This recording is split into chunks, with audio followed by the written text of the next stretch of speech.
Now remember everyone, Act 10 was supposed to be so awful, wasn't it? Wasn't it going to be just terrible? If we passed Act 10 in Wisconsin, the buses would be running into each other, sewers would be backing up, we wouldn't have nice days like this. There wasn't anything about Act 10 that was going to be good.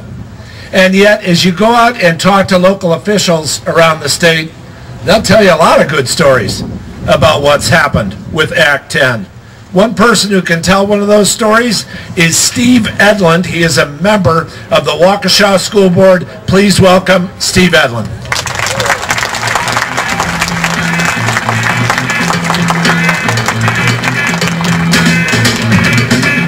Hello, Waukesha County Conservatives. My name is Steve Edlund. I'm quite honored to be here today, and I want to thank Vicki McKenna for inviting me as a call-in person to her talk show. I shared with her on the air the successes of the Waukesha School District thanks to Act 10. You know, when you're on a school board, it's kind of tough when you're a conservative, and I want to do a shout out to another conservative school board member who's here today by the name of Karen Reinacek. Karen is a person who is of great courage. She stood up during the Rocker recall election and did a commercial for Governor Walker, and I'm sure many of you saw her. Karen, wait for the crowd.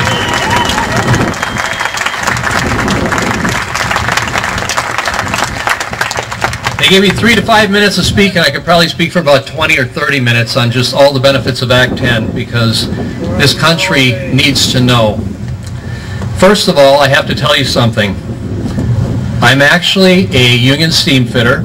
I served an apprenticeship in the trade, and I've been in the trade for 34 years. And you may know somebody by the name of Joe the plumber. Okay, you can call me Steve the Steamfitter. So Wisconsin has its own tradesperson, actually, that is willing to fight the conservative fight because it's what I believe in. As a matter of fact, this morning I signed up and became a member of the Republican Party of Waukesha County.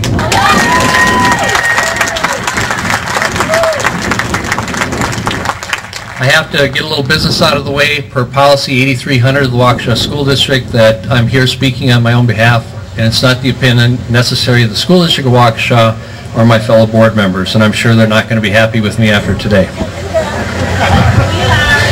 I'm also not here representing the United Association or Steamfitters Local 601. I'm speaking on my own behalf. Now that I've got that out of the way, how many of you have been on the Facebook page for this event? Okay. My daughter posted a picture on there yesterday. She turned 18, and I encouraged her to vote ever since she was this high when I took her and my son to the polls. And I encouraged her to go this week down to City Hall while she was on break for college. She's 18, and encouraged her to register and early vote. And if you go on that Facebook page, you'll see a picture of her with her sticker that says, "I voted, and I voted for Scott Walker." That's the message that I want to bring to you in this Get Out to Vote rally. Don't just rely on an email. Call up your sons, your daughters. Let them know how important this election is to their future. To your sons and daughters, this means everything to the school district that they're in. If we didn't have Act 10, believe me, the Waukesha School District would have been in great trouble, big trouble. My children attended Mount Calvary Lutheran School in Waukesha and Wisconsin Lutheran High School, so I didn't have a cat in the fight when it came to the teachers union as far as my children being involved. But when I saw my property taxes going up hundreds of dollars year after year, and then I became connected with the right people to educate me on where the money was going, I realized that we didn't have a revenue problem, we had an expenditure problem. We needed to fix that problem. And that's exactly what Governor Walker and Act 10 did for the state of Wisconsin. To put our financial problem in context, prior to Act 10, our first actuarial study was done that's required of every level of government now to be done to explain your OPEB liability. What's OPEB? That stands for other post-employment benefits. That means beyond the pension that's collected by retirees, they also are negotiated in contracts, things like health insurance for life when you retire at age 55, life insurance policies, all these other extra benefits that were negotiated before school boards and by school board members who were there before I was. But they didn't put the money aside. So now the money comes out of the general budget. So we were having to figure out, how are we going to be able to pay teachers if we're having to spend the money on these retiree benefits? It was a huge problem. As a matter of fact, when the first actuarial study came out, I wasn't a school board member, but that amount for our school district was an astounding $160 million over the next 20 years. When I got that open records request from the superintendent's secretary, she was shaking to give it to me. That explained a lot. I understood where a lot of the money was going. Today, our OPEB liability is much, much less thanks to Act 10 and Governor Walker, and I'll talk about that in just a second.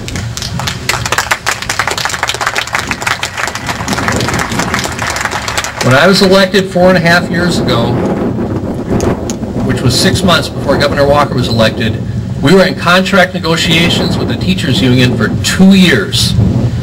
The cost in lawyers' fees for that 2 years to the taxpayers was $500,000. Not one penny of that money went to educating children. Not one penny went to raises for the union members or benefits. It all went to the lawyers. That was a waste, a huge waste. But the major sticking point in that contract was the teachers wouldn't allow us to bid out the health insurance. They wanted us to continue to use WEA Trust. Everybody knows who WEA Trust is? Okay, that was a union division of WEAC, a separate trust fund that runs their health insurance. By the time Act 10 came around, we were up to nearly $25,000 a year for a family health plan. The national average is $12,000. If we would have stayed on target, today that health insurance policy would be between $28,000 and $30,000 for the health insurance alone. Our OPEB liability, that's why the projection was so high, because we were looking at having to pay money out of our budget to pay for that expensive WEAC policy, that WEA Trust policy. I'm here to tell you today that because of Act 10, that health insurance policy is now below $18,000 a year. Thank you, Governor Walker.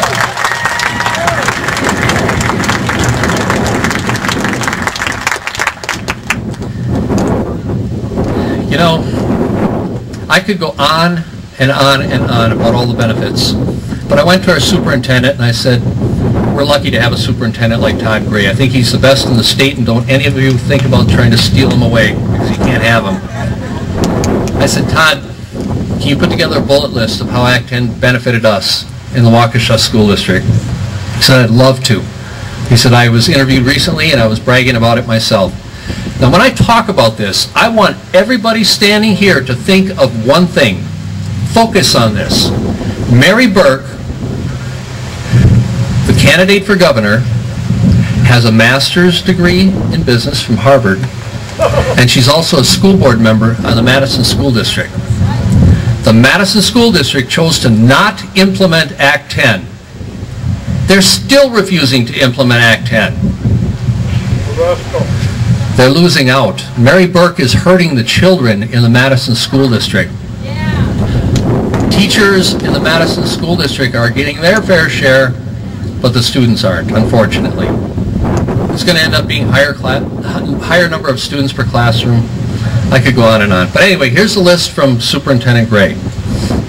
Now keep in mind that the city of Waukesha, we're about I think it's the 7th or 11th largest school district in the state. And I'm just going to go down his list in order after hearing what I've told you already. Our health insurance family plan annual premium cost to the district is currently $17,673 without Act 10 flexibility, and the same premium cost to the district would be in the range of $28,000 to $30,000 today. Number 2, the salary schedule, which is how teachers were getting paid. Waukesha had what was called the model contract according to WEAC. Okay, that's changed now because of Act 10. our contract went down to a one-page document. We have an employee handbook that covers all employees, but we don't negotiate that handbook, which is 30-some pages. We negotiate the one page. So that saved us a ton of money on attorney's fees. Salary schedule advancement for graduate classes has been reduced by over $400,000 per year. Overall, automatic salary increases have been reduced by nearly $1 million per year. We're still giving good raises through our opportunity to create a compensation system based on accomplishments and results, and able to maintain one of the highest top-end salary structures in southeast Wisconsin. Number 3, this is the biggest one to me and one of the reasons that I ran for the Waukesha School Board. We have had no teacher layoffs for financial reasons since Act 10.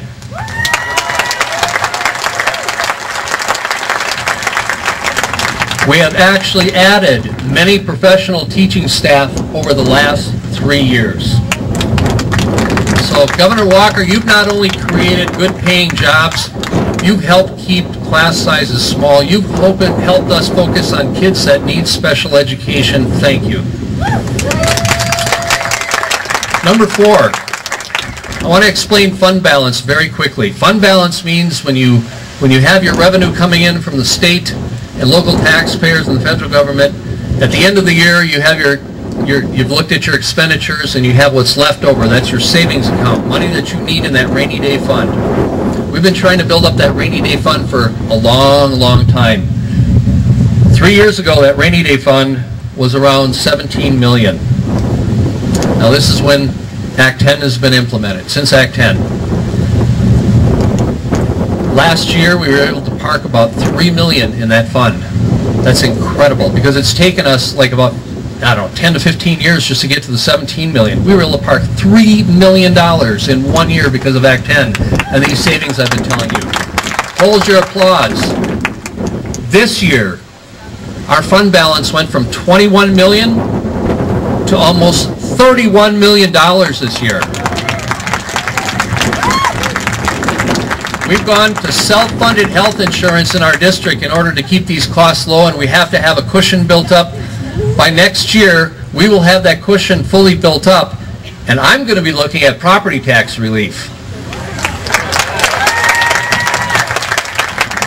We've been able to expand our charter school and magnet school offerings along with innovation educational programs such as STEM to many of our schools. 2 of our charter schools received report card scores in the top 10 in the state, with our engineering academy achieving a top 3 report card score. With these educational successes came a diverse student body that includes 40%, this is incredible, 40% of our students at the poverty level, with a minority student enrollment at 29%. We're being able to provide the services needed for all children in the Waukesha School District, all children across all economic incomes, ethnic backgrounds. That doesn't matter. None of that matters. You're in school to get an education, and we're going to do it for you. Our OPEB liability for post-employment health benefits, which I talked about a few minutes ago, which was around $160 million, has dropped. Well, he's gone from different numbers than I had from a long time ago, but we're now at around $55 million. Waukesha has created a Waukesha iPad program for all students at a cost of $3 million per year, all out of the general operating budget. Every student in the Waukesha School District now has an iPad, and we're still figuring out ways on. Teachers have had the great flexibility to use them with students in ways that we've never dreamed of. It's been a great thing. We've been able to develop a highly sensitive investment grade bond rating grade for the district of AA3. And that's his list. I want to thank you for coming out today. I really appreciate it, and I know we're short on time. Thank you, Brian. I've gone way over, but I think it's important for everybody to hear how Scott Walker has saved public education in the state of Wisconsin. Thank you, Scott Walker.